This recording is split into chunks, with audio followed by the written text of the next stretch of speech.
just want to thank you again for being 2024's awardees for Black Women Green Future. And I would like all of you to go around and introduce yourself.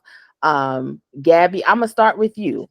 So, Gabby, go ahead, tell us where you're from and what you do and all of that. Thank you so much. My name is Gabrielle Gray. Everybody calls me Gabby. I am from an environmental justice community in Pittsburgh called Homewoods. And I got involved in this work when I was denied my lead line replacements from Pittsburgh Water and Sewer Authority back in 2019. And I've been organizing ratepayers ever since. And now I work with PWSA ratepayers as well as Wilkinsburg Thames Joint Water Authority ratepayers on affordability issues, as well as establishing customer advisory councils and getting customer advisory programs placed into our water authorities because, of course, these things are not mandated by law, which is why I'm up here lobbying today. So I've been doing that since 2019. I organized the Extra Concerned Citizens Group, and that became the platform that afforded me the opportunity to become a organizer at Pittsburgh United. And that's where I'm at today. Awesome. I knew all of that, but I wanted the world to know all of that. So I appreciate all the work you do, Gabby. And I'm going to bounce it over to Dr. Pamela to introduce herself. Well, good afternoon. And I am from St. Louis, Missouri. Whoop, whoop. And right. And been doing EJ work for a long time before we were even calling it EJ work. Live in a EJ community that is redlined here in the city of St. Louis, in which they separated South St. Louis from North St. Louis and just disinvested in our beautiful community after Blacks were able to move into the community pretty much.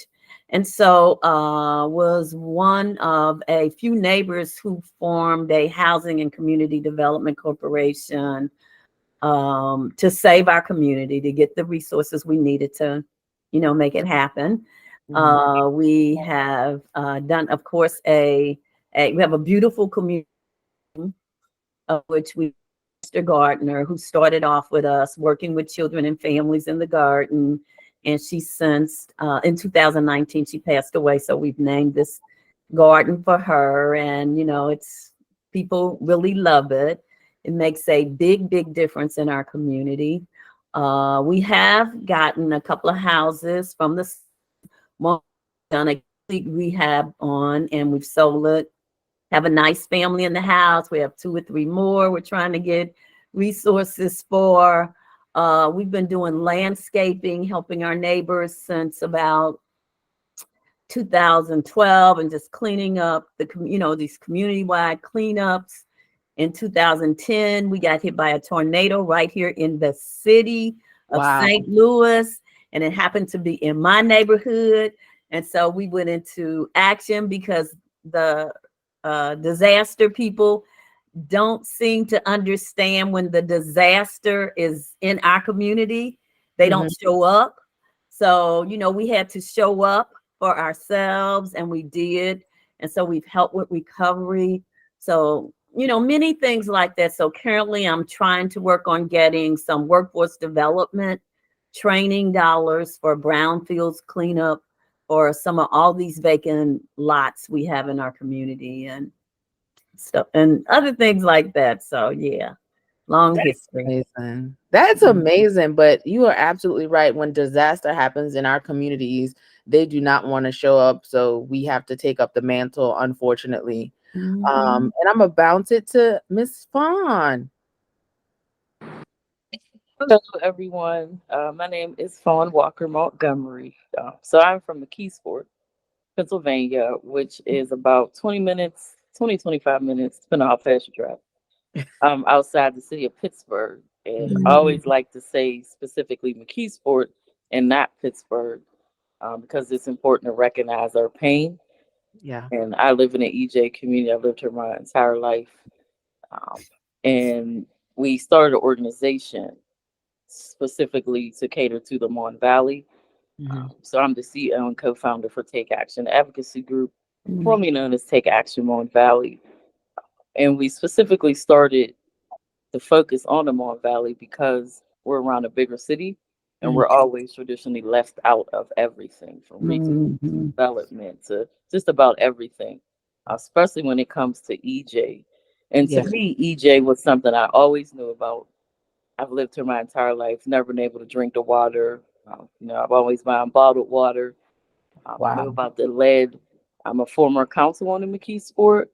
So when I got elected initially in 2008, probably aging myself, but 2008, when I got elected, uh, I really started to see the importance of paying attention to EJ and what it was doing to our bodies and how it was affecting our clean air, our clean water, our breathing.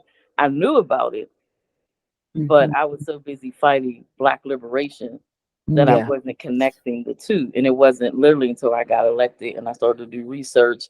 And I started to talk to people like Summerlee, Liv Bennett, and they're like, no, look, this is why this affects you. You should care about this. You should be saying things. We have to bring it up. Like there's intersections here. You can't just talk about policing without talking about EJ. You can't just talk about reproductive justice without talking about this. So it was around 2008 that I really seen, the connections and really started to beat the drum about it. When I was on council, there was a report released about the amount of lead in McKeesport. We have it in our water, we have it in the chip paint in our houses as well. And of course, like Doctor was saying, it's within our school district as well. Absolutely. So that was like my journey, I would say, to EJ. So as leading with TAG, and I'm also a consultant as well. So I'll do environmental justice consulting, really just making sure that we are at the forefront. We meaning Black people specifically Yep. are at the forefront because EJ is a white space. Oh yeah. And I remember when I broke it too, and I reached out to some of y'all on this call, like, hey, like what is happening here? So I thank you all for this award, and thank you all for inviting me to the space and being able to share my story, in hopes that it can reach more more Black people and they can really understand how vital and important EJ is. So thank you. Absolutely. Your story always reminds me, when I hear about stories from our communities, it always reminds me how resilient Black folk are and all the things that we go through every day. So thank you for sharing that. Now, last but certainly not least, Miss Melanie, please introduce yourself. Thank you. My name is Melanie Mead. I'm from Clairton, Pennsylvania. That's about, I say 45 minutes outside of Pittsburgh. I started the EJ work when I returned home in 2013 to bury my father. And I had buried every immediate family member from 2011 to 2020. So when I came back, Dave Smith was with Clean Air Council, and he invited me in to show me what I wouldn't have ever believed anyone would allow to exist. And that was an industry that was over polluting and harming the health of our children, as well as everyone else in the community. So it sparked an action in me to really address these issues. But I will say that I had a lot of training. I left here in 7th grade and I went to high school in Winchester, Virginia. And my graduating class, because it was a predominantly white school, we had Al Gore as our guest speaker. So I was told, that I was mandated in high school to come out as a climate changer and to know and realize and recognize how we are affecting the earth. When I returned to Clairton, just like Fawn mentioned, the Mon Valley is definitely still divested in, and a lot of funds about the Clairton Coke Works are spread everywhere and far, but they're never given to the people who need them the most. And I don't think that I will ever conform to the systems that they've created. I will always stand as one who wants to create a system and to be a change maker that will affect and empower the community. And that's not what I've seen so far. So I'm hoping that this award can give me some authority in these spaces so that people will pay better attention to what I believe can help us. Because like we all know, this is an interconnected. Your environment is everything you see, hear, feel, taste, and touch. And so until we recognize that, we're all siloed and working effortlessly. And we're already in the Mon Valley, definitely 50 years behind. I've never heard anyone talk about environmental justice until the announcement of the Environmental Justice White House. Nobody was talking about it, and there surely wasn't any activity or action to discuss environmental racism and inequity. And those are the things that I think are important for us to make any steps forward. Absolutely. Thank you so much, Melanie. And I have one question, and anybody can jump in and answer. Knowing that this work can be frustrating, like Melanie, Fawn, all of you been saying, and it's hard to get noticed. It's very challenging. What inspires all of you to keep going? Well, if I don't keep going, I won't be alive. Period. That's it. Absolutely. Yeah. I was gonna say my ancestors, our ancestors, Yes. inspired me to keep going. Yeah. For me, it's my grandchildren. Like I have 3 grandchildren, and depending on where they live will decide what they know and what they have access to. And I think that's an atrocity in 2024 when we claim to be free. So Yeah. And I just, for the love of my people, people have a right to have a safe and decent quality life. And so, yeah, that's my inspiration to make it better. Yeah. And what advice would you give to the generation coming behind you that sees all these things happening and they feel helpless? What advice would you give them to get started or how to keep the momentum going?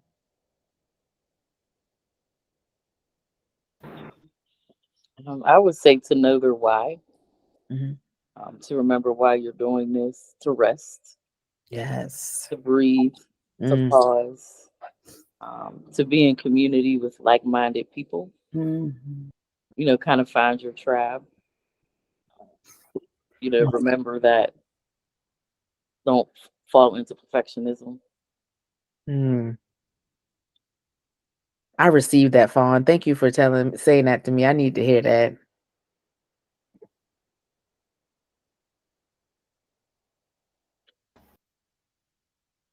one thing that I would want to say to the youth is that you're not doing this to save anyone but yourself.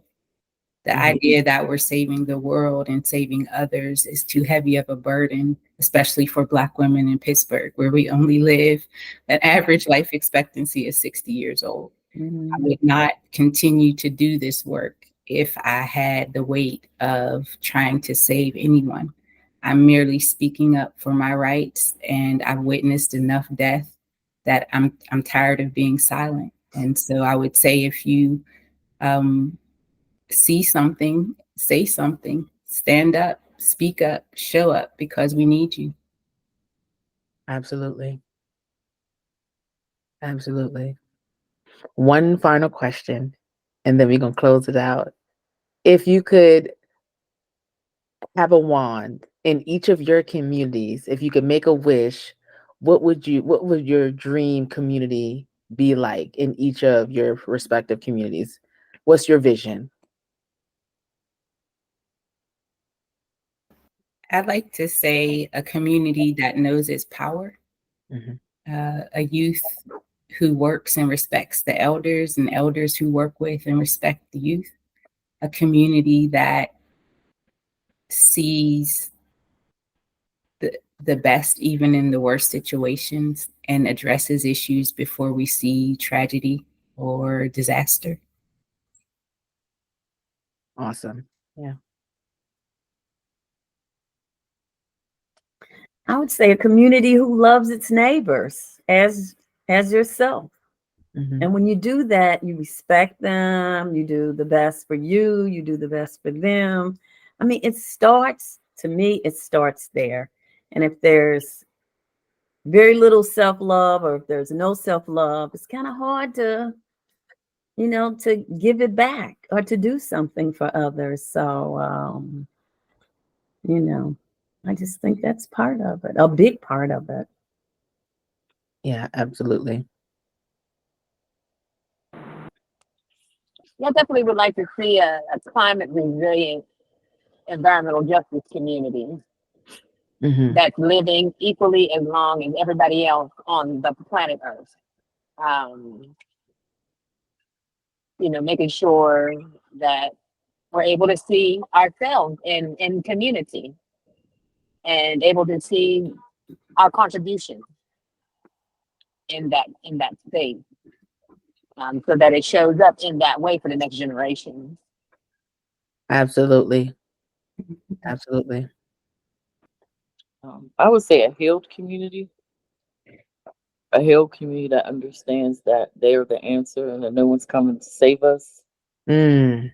and that we have to literally go inside to save ourselves. Mhm. So yeah, just a healed community. Because if you're not healed, it's hard to do much. Absolutely.